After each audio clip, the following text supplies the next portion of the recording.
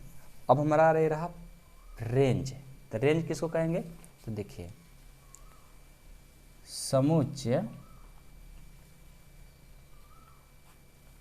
B के इन नहीं उन लिखो, समुच्चय बी के उन अवयव का समुच्चय, उन अवयव का समुच्चय जो कि समुच्चय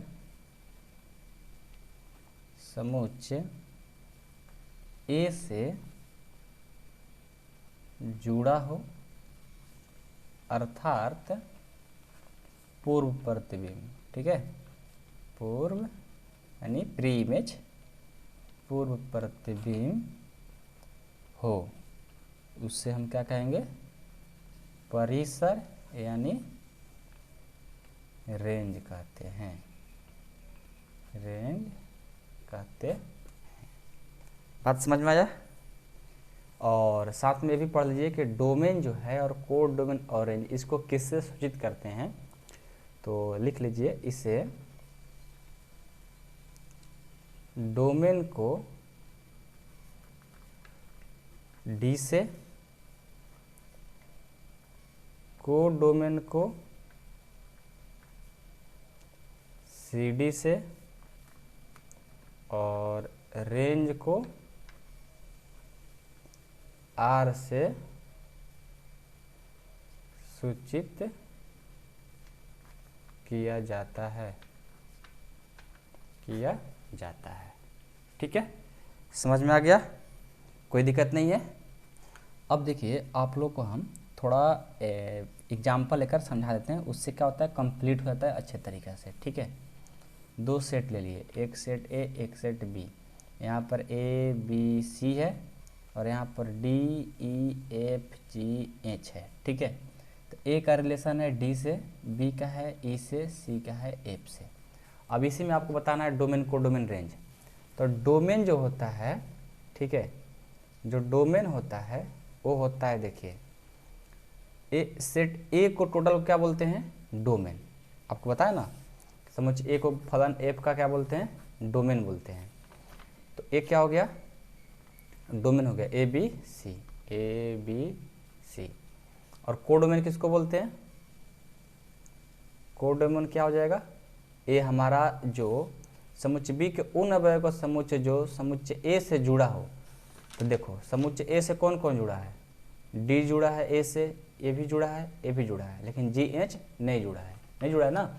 जब जी एच नहीं जुड़ा है तो हम उसको नहीं बोलेंगे, सिर्फ किसको बोलेंगे, जो जुड़ा है। तो डी ई एफ जुड़ा है, तो डी ई एफ क्या हो गया, कोडोमेन। और रेंज क्या होता है, तो रेंज हम रेंज बोलते हैं उसको, कहाँ पर है, अच्छा सॉरी, रेंज का हम अभी लिखवा दिए, सॉरी दोस्त। ये जो कोड डोमेन होता है ना, कोड डोमेन का परिभाषा ही होता है हमारा कि बी का समुच्चय बी के फलन एफ का सहप्रांत कोड डोमेन कहते हैं। ये जो होता है, ये जो बी वाला जो समुच्चय होता है टोटल हमारा क्या होता है, इसको नहीं देखना है कि इससे मैच करे या ना करे, वो टोटल हमारा बी क्या होता है, कोड डोमेन होता है। तो लिख लो D E F G H. और हमने यहाँ पर रेंज का परिभाषा बता दिया था, चलो सॉरी। रेंज जो होता है जो बी से रिलेशन होता है, ठीक है, समुच्चय बी का उन अवयव को जो समुच्चय ए से जुड़ा हो। तो समुच्चय ए से जुड़ा कौन कौन है, डी है, ई है, एफ है, तो इसको हम क्या बोलेंगे, रेंज बोलेंगे। तो डी ई एफ। और ध्यान रहे, देखिए जैसे हम एक और एग्जांपल लेकर बताते हैं आपको, A B C D, D E F G H, मान लो इसको इस तरह से इसको रिलेशन। अब आपको यहाँ बोला जाए कि डोमेन बताओ क्या होगा, तो डोमेन क्या होगा, ए बी सी। अब ये नहीं कि डी हो जाएगा, क्योंकि डोमेन में भी जो इससे जुड़ा रहता है बी ले, वहीं सिर्फ डोमेन में लिया जाता है, ठीक है, और जो नहीं जुड़ा रहता है उसको नहीं लिखा जाता है, ठीक है।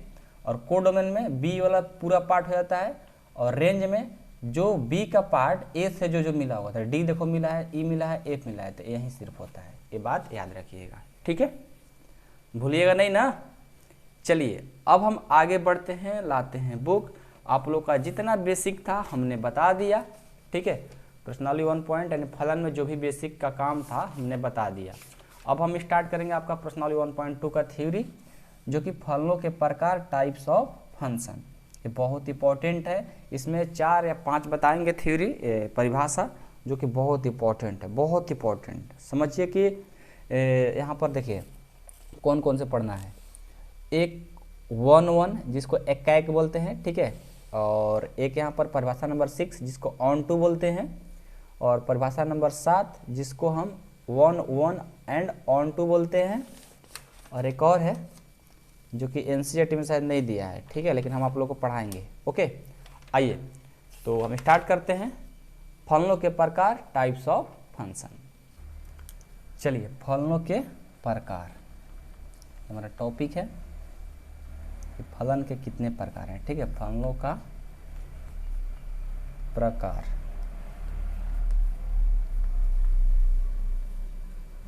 टाइप्स ऑफ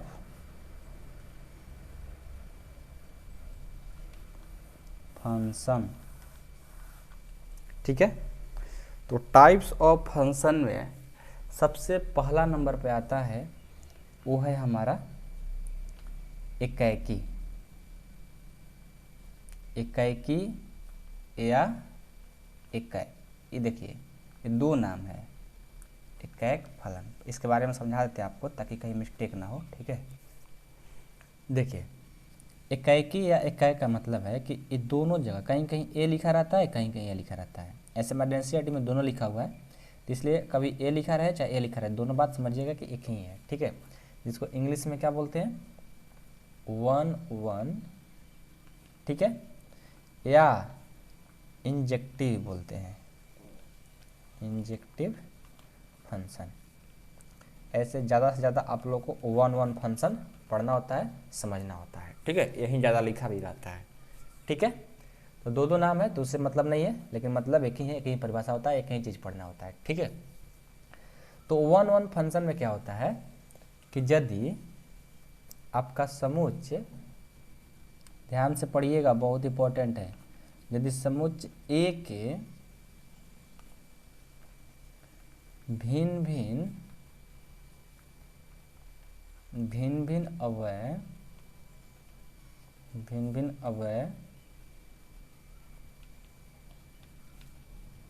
समुच्चय बी के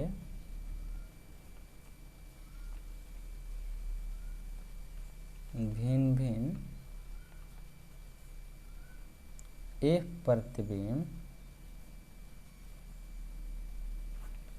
एक प्रतिबिंब हो तो फलन f such that a to b को एकाएकी फलन कहते हैं, एकाएकी फलन कहते हैं। बात समझ में आया?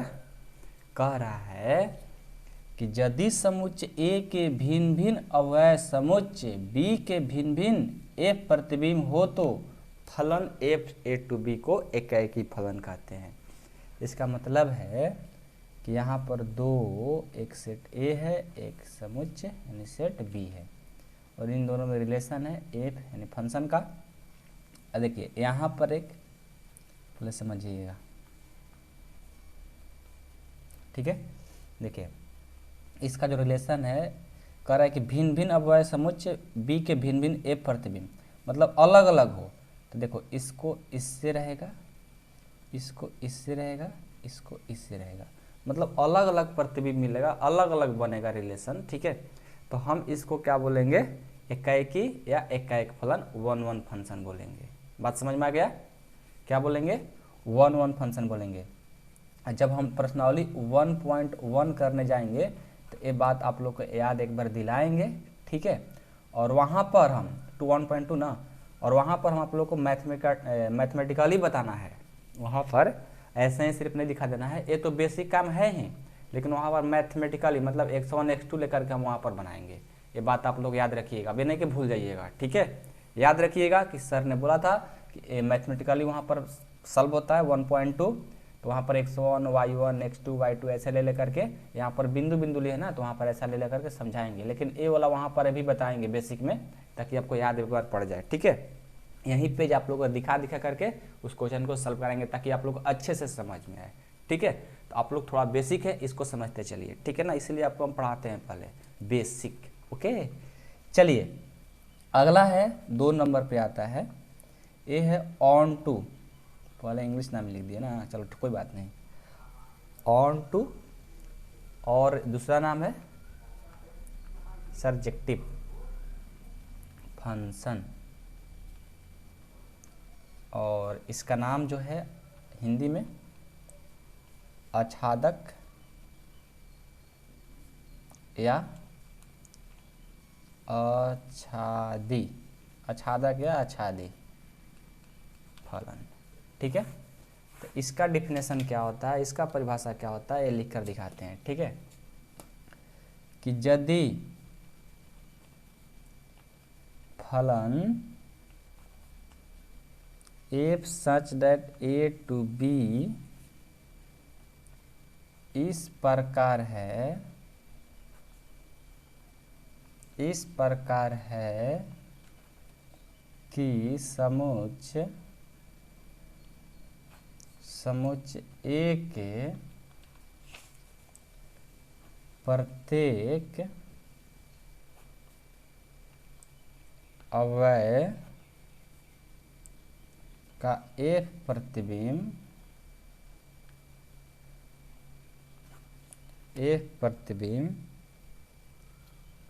B में तथा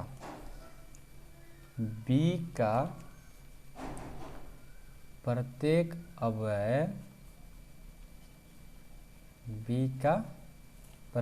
अवयव समुच्चय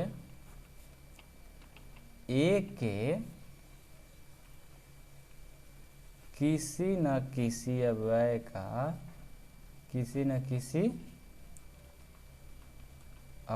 का एक प्रतिबिंब है, ठीक है। इसका मतलब है कि यदि ऑन टू का आच्छादक आच्छादी फलन का मतलब है कि यदि फलन f साइडेड a टू b इस प्रकार है कि समुच्चय A के प्रत्येक अवयव जो f प्रतिबिंब B में तथा B का प्रत्येक अवयव समुच्चय A के किसी न किसी अवयव से f प्रतिबिंब हो, तो हम क्या बोलेंगे उसको, आच्छादक यानी ऑन टू या सर्जेक्टिव फंक्शन बोलेंगे। तो आपको हम अभी उदाहरण लेकर के ग्राफ पर बताने की कोशिश करेंगे। देखिए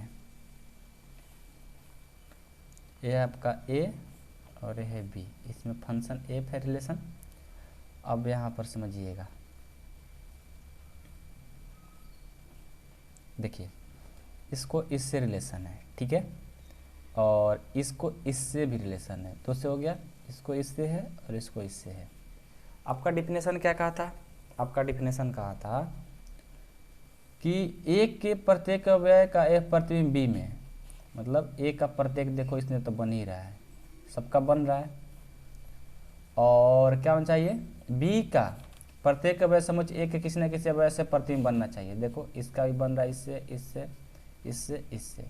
अब ये तो नहीं कहा है ना कि 2 से नहीं बनना चाहिए, इसका मतलब होता है ऑन टू फंक्शन का किसी न किसी एक से हो जाना चाहिए, ये आपका मतलब है।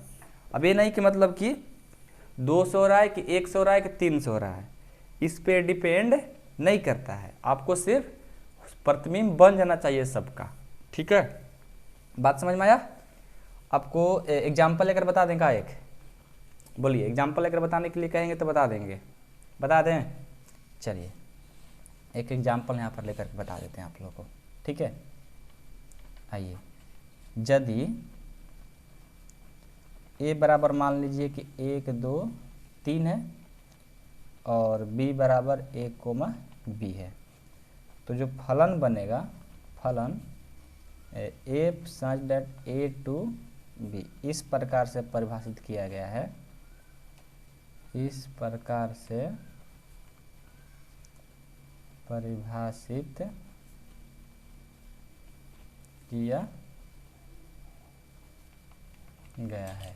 किस प्रकार से? तो देखो इसमें जो रिलेशन बनेगा, एक को ए से बनेगा, एक को ए से, दो को बी से, दो को बी से, और जो तीन है तीन का भी किससे बनेगा? बी से ही बनेगा, क्योंकि अब तो है नहीं, तो तीन का बी से बनेगा।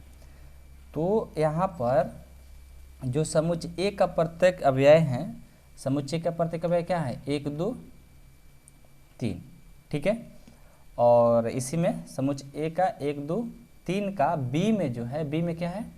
बी में है ए बी, ठीक है। बी में प्रतिबिंब इसका टोटल का बन रहा है, एक का बी ए से, दो का बी से, तीन का बी से, सबका बन रहा है। तो इस प्रकार हम कहेंगे कि बी का जो प्रत्येक प्रतिबिंब होगा वो क्या होगा? किसी न किसी एक से हो रहा है, ए का एक से हो जा रहा है, बी का दो और तीन से हो रहा है। वही मतलब यहाँ पर समझिए कि इसका दो से हो चाहे तीन से हो, लेकिन सबका एक दूसरे का प्रतिबिंब इधर से चाहे उधर से, ए और बी दोनों तरफ से बनना चाहिए। उसी को हम क्या बोलते हैं? Onto function. तो जब आपको क्वेश्चन में आएगा तो वहाँ पर हम इसको दिखाया करके आप लोग को समझाने की कोशिश करेंगे, जल्द से आपको समझ में आएगा, ठीक है। बस आप बेसिक है ये पढ़ते चलो, लिखते चलो, नोट्स बनाते चलना, ठीक है। चलिए ये तो हो गया। अब हम आगे बढ़ते हैं 3 नंबर ना भाई, 3 नंबर देखिए क्या है? इनटू फंक्शन, इनटू फंक्शन, इसको हम हिंदी में बोलते हैं अंतक्षेपी, अंतक्षेपी फलन। इसका डिफिनेशन होता है, परिभाषा होता है कि यदि फलन, ठीक है, यदि फलन, ध्यान से सोचिएगा, ठीक है, कि यदि फलन f such that a to b इस प्रकार हो कि, इस प्रकार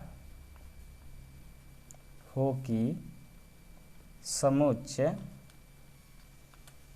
समुच्चय ए का प्रत्येक, ए का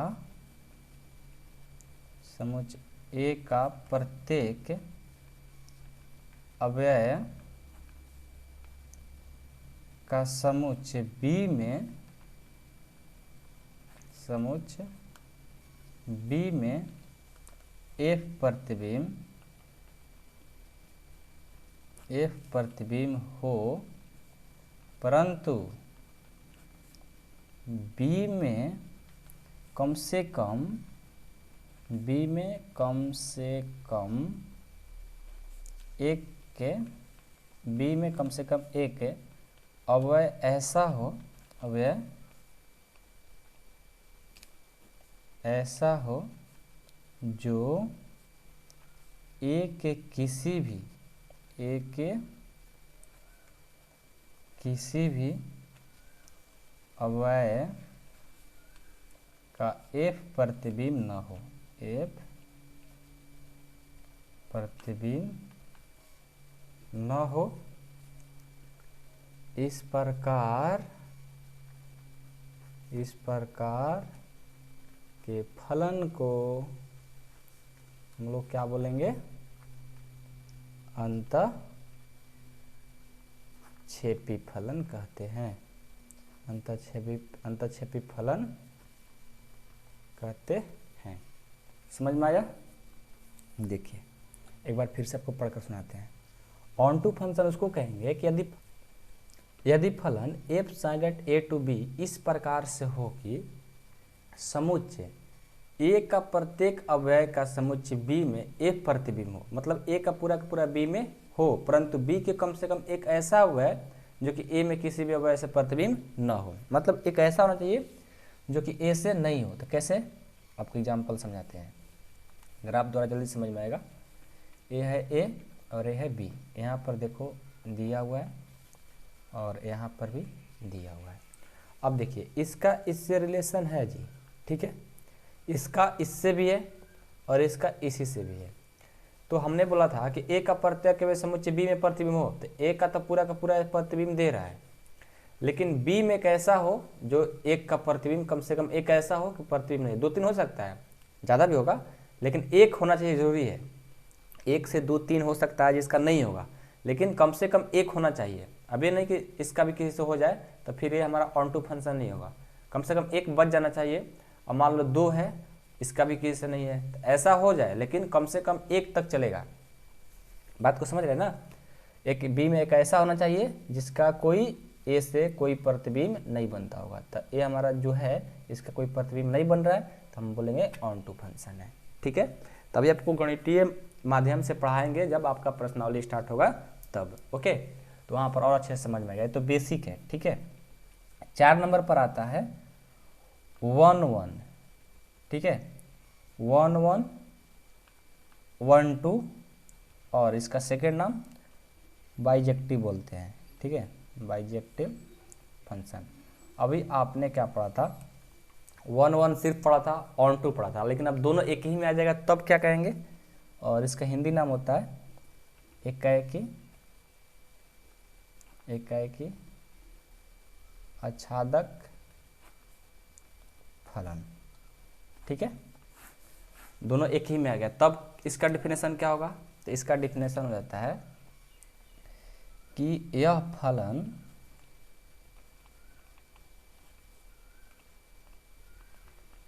एकाएकी भी है और आच्छादक भी है। ठीक है, अर्थात फलन एफ टू बी में यदि ए के प्रत्येक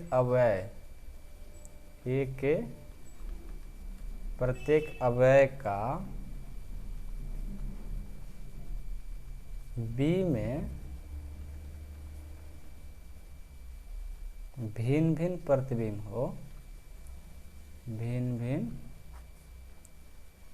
प्रतिबिंब हो और बी का प्रत्येक अवयव ए के किसी एक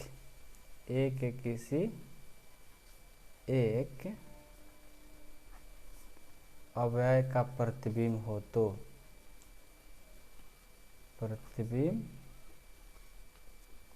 तो क्या कहेंगे, ऐसे फलन को एकाएकी आच्छादक फलन कहते हैं। ठीक है, समझिए, यह फलन एकाएकी भी है और आच्छादक भी है। अर्थात फलन एफ ए टू बी में यदि ए का प्रत्येक अवयव बी के भिन्न भिन्न प्रतिबिंब हो, ए का मतलब भिन्न भिन्न प्रतिबिंब अलग अलग हो। ठीक है, और बी का प्रत्येक अवयव ए के किसी एक अवयव का प्रतिबिंब हो, ए का किसी एक अवयव से, मतलब ए ना का 2 से हो जाए, ऐसा नहीं है। ठीक है, तो उसको क्या बोलेंगे, एकाएकी, मतलब कि अलग अलग होना चाहिए सबका। ए है और ये आपका बी है, ए फलन है। अब ए जो है इसका इससे है, इसका इससे, इसका इससे, मतलब अब ये इसका है, इसका, मतलब अलग अलग सबका होना चाहिए। अब ये नहीं कि मतलब एक का 2 से हो जाए, ऐसा नहीं होना चाहिए। 1 1 ऑन टू फंक्शन में सिर्फ एक से होना चाहिए। ठीक है, तो ये भी बहुत ईजी है। और एक लास्ट है जो कि आप लोग हम बताने की कोशिश करेंगे। ठीक है, एक अपने से बता रहे हैं, ऐसे आपको एनसीईआरटी बुक में दिया नहीं है। उसका नाम है 5 नंबर में मैनी वन फंक्शन। ठीक है, मैनी वन फंक्शन, ये कहीं कहीं आ जाता है हमारे एक्सरसाइज में। ठीक है, ऐसे आपके एनसीईआरटी बुक में नहीं दिया है। इसका जो नाम होता है बहुएक फलन। जैसे हम प्रश्नावली 1.2 करेंगे ना, तो ये कहीं कहीं यूज में आ जाता है, बट हमारे एनसीईआरटी भाई साहब नहीं दिए हैं। ठीक है, तो मैनी वन फंक्शन क्या होता है, इसका डिफिनेशन होता है कि यदि फलन, ठीक है, यदि फलन F such that A to B इस प्रकार हो कि समुच्चय ए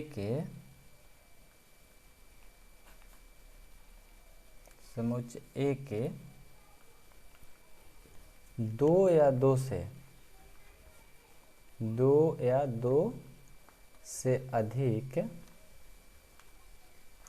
अवयव का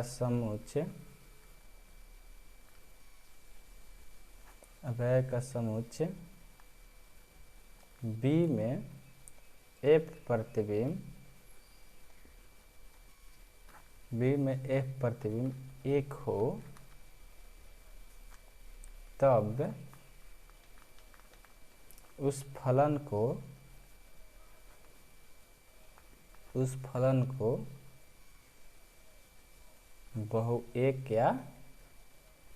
बहुएक ही एक ऐसे दूसरा भी नाम है अनेकाकी, ठीक है, वो मत समझो, ठीक है, बहुएक फलन से समझो, ठीक है, बहुएक फलन कहते हैं, ठीक है। इसका मतलब हुआ कि एक का दो या दो से अधिक अवयव होना चाहिए, ठीक है। जैसे देखो ए है बी है, इसमें ए है, इसमें ए हो गया, इसको इससे भी रहे और इसको इससे भी है, ठीक है, और इसको इससे है, ठीक है, ये नहीं है, एक ही रहना चाहिए, इसको छोड़ दो। कह रहा है डिफिनेशन कि समुच्चय ए के दो या दो से अधिक अवयव, समुच्चय ए के दो या दो से अधिक अवयव समुच्चय बी में एक प्रतिबिंब हो।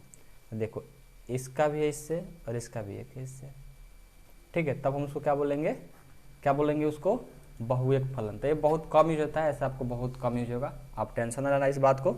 लेकिन ये सब जो चीज़ बताया है ना, 4 तक 1 1 ऑन 2 इंटू 1 1 इंटू फंक्शन अलग अलग जो बताए हैं, ये सब हमारे बहुत यूज है, तो इस बात को आप लोग ख्याल रखिएगा। बुक कहाँ चली गई मेरी, बुक ढूंढ कर लाते हैं, यहाँ पर है, ठीक है। देखो तो हमारा जो प्रश्नावली 1.2 के लिए जो भी थ्योरी था, जो भी कंसेप्ट था, वो हमने बता दिया। अब आपको स्टार्ट करेंगे अगले वीडियो में प्रश्नावली 1.2, जिसमें हम ये बताएंगे कि किस तरह से कंसेप्ट पकड़ते हैं। कंसेप्ट पकड़ने का मतलब क्या, देखो कंसेप्ट पकड़ने का मतलब है कि हम किस तरह से इसको मैथमेटिकली, आपको गणितीय आगमन से, ठीक है ना, गणितीय माध्यम से आपको ये सॉल्व करना है। लेकिन हमने जो बताया अभी, ये देखिए, हम आपको सिर्फ ग्राफ के माध्यम से और परिभाषा के माध्यम से बताए हैं, तो ऐसे ऐसे काम नहीं चलने वाला है, ये तो बेसिक है। आपको हम यहाँ पर इसको हेल्प ले करके, ठीक है, इसी के हेल्प से आप लोग को सारा चीज़ बताएंगे, याद रहेगा, किसी कोई दिक्कत नहीं होगा। आगे बढ़ें, चलिए आगे बढ़ते हैं, और आप लोग अच्छे से पढ़ाई करते रहिएगा, मन लगाकर पढ़ाई करिए, बहुत आगे जाइएगा। हाँ, और यदि आप मेंबरशिप में जुड़ना चाहते हैं तो मेंबरशिप में आप जुड़ सकते हो, ठीक है। मेंबरशिप में जुड़ने के लिए आपको देखिए 499 रुपये लगता है। 499 रुपये में आप पूरे क्लास 12 कर सकते हैं, जब तक आपका एग्जाम नहीं होता है तब तक के लिए 499 रुपये हैं, ठीक है। इसमें आप क्लास पार्ट 1 और पार्ट 2 दोनों बुक का सोल्यूशन मिलेगा, और आपको डाउट क्लास भी दे जाएगा। जब मान लीजिए कि आपको ये स्टेप में समझ में नहीं है, तो आप मेरे से कॉल करके, वीडियो कॉल करके आपको हम समझाने की कोशिश करेंगे और समझा दे, मतलब 100% समझा कर छोड़ेंगे, ठीक है। यदि आप जुड़ना चाहते हैं तो इस नंबर पर 8383896119 पर कॉल या मैसेज करके आप पता कर सकते हो, या आपको जा करके डिटेल में डिस्क्रिप्शन में जाकर पढ़िएगा, वहाँ पर सारा डिटेल दिया हुआ है। तो मिलते हैं अगले वीडियो में, तब तक के लिए जय हिंद, वंदे मातरम।